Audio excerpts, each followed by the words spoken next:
ஆளும் புதுசு ஆட்டமும் புதுசு, எதிர்பாராததை எதிர்பாருங்கள் அப்படின்னு விஜய் சேதுபதி அண்ணா அவர்கள் சொன்ன வார்த்தைகள் மட்டுமல்லாம இதற்கு முதல் வந்த எல்லா வார்த்தைகளுமே அந்த ஒன்லைன் கூட வந்து இந்த பிக் பாஸ் தமிழுக்கு பக்காவா இருந்தது.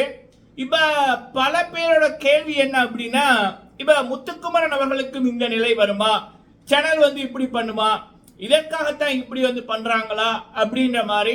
என்ன அப்படின்னா, இன்னைக்கு நடந்த 2 எவிக்ஷன், ஆரம்பத்திலே நான் முதலாவது எவிக்ஷனை பத்தி இதற்கு முதல் போட்ட வீடியோல கிளியரா சொல்லியிருப்பேன்.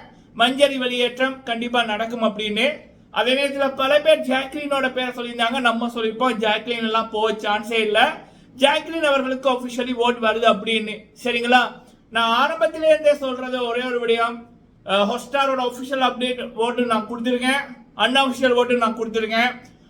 ஒஃபிஷியல் அண்ட் அன்அஃபிஷியல்ல வந்து நம்பர் 1ல இருக்கிற ஒரே ஒரு நபர் மிஸ்டர் முத்துக்குமரன் அவர்கள் மட்டும்தான்.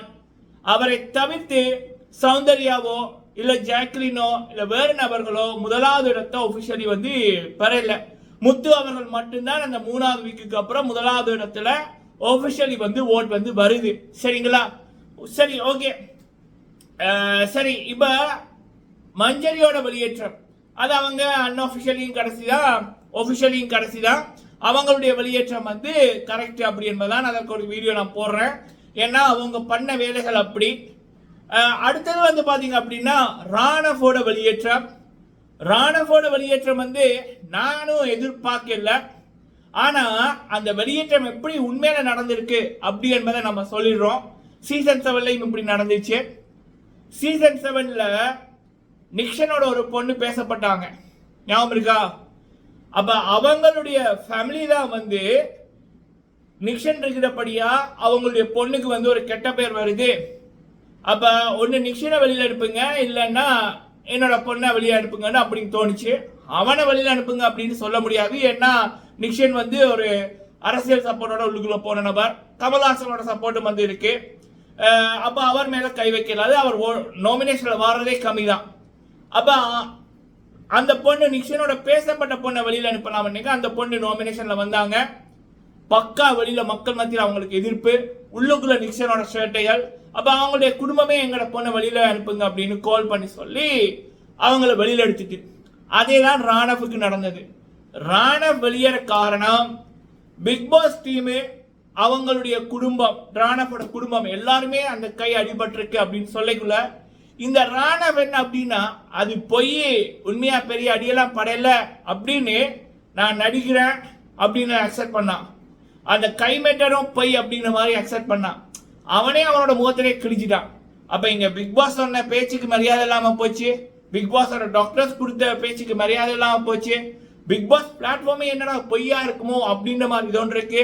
ராணவோட பிஆர் டீம் வந்து எக்ஸ்போஸ் ஆயிட்டு, அப்போ ஆட்டோமேட்டிக்கா ராணவோட டீமே வந்து ராணவோட குடும்பத்தில இருந்தே கால் போய் சரி அனுப்பி விட்டுருங்க அப்படின்னு சொல்லியிருக்கு. ஸோ விச் மீன்ஸ் வந்து ராணவுக்கு வந்து ஓட் வந்து போயிருக்கு. அதாவது கீழே வர்ற அளவுக்கு இந்த கடைசி 2 அதுல மாதிரி எல்லாம் இல்லை, ஆஃபிஷியலி வந்து 4வது அப்படிங்கிற இடத்துல இருந்திருக்காரு. பட் ராணவ் வெளியேற காரணம் அவருடைய குடும்பம். அவங்க கால் பண்ணி போதுண்டாப்பா எல்லாமே வந்து கெடுத்துட்டாங்க அனுப்பிடுங்க அப்படின்னு சொன்னதுதான் முதல் ரீசன். சரிங்களா, பிக் பாஸ் டீமும் அவரை வெளியில அனுப்ப காரணம் என்னன்னா அவங்களுக்கு ஒரு தோற்றம் இருந்திருக்கு, படுபாவி இப்படி கெடுத்துன்றிருக்கானே நம்ம சொன்ன வார்த்தைக்கு. ஏன்னா அவர் கையை எப்படி ஆடினதா இருக்கட்டும், கண்ணை எடுத்து இப்படி போட்டதா இருக்கட்டும், அவர் யாருக்கு அகைன்ஸ்டா செயல்பட்டாருன்னா பிக் பாஸுக்கு அகைன்ஸ்டா, பிக் பாஸையே போய் சொன்ன மாதிரி அவர் காமிச்சிட்டாரு. ஸோ நமக்கு வர்ற தகவலின்படி அவங்களோட வீட்டாருக்கு பிக் பாஸ் டீமுக்கு முடியல பேச்சுவார்த்தை போய் அவங்களோட வீட்டாக்களை வந்து அனுப்பிடுங்க சார் அப்படின்னு இருக்காங்க. அதனால தான் ராணவோட எவிக்ஷன் வந்து நடந்துச்சு. ஸோ இப்போ சில பேர் வந்து இதை வந்து முத்துக்குமரன் அவர்கள் நம்ம வல்ல இருக்காங்க, அப்போ முத்துக்கும் சேனல் இப்படி துரோகம் பண்ணுமானா சத்தியமா இல்லை, அது ஒரு பலன் நடக்காது. நம்ம பண்ண வேண்டியது மனசு நொந்து போகாம, மனம் டைவர்ட் ஆகாம நம்ம எதை பண்ணமோ அதை பண்ணணும். தொடர்ந்து முத்துக்கு ஓட்ட போடுங்க, முத்து பற்றிய பேச்சுகளை தொடர்ந்து பேசுங்க, முத்துக்கு அபிமானன் அவர்களுக்கு பல பேரை ஓட் போட வைங்க, அவ்வளவுதான் மேட்டர். சரிங்களா, 19 ஜனவரி 2025 முத்துக்குமரனின் வெற்றி விழா நடக்கும். நீங்க உங்களோட கருத்துக்களை சொல்லுங்க. நன்றி.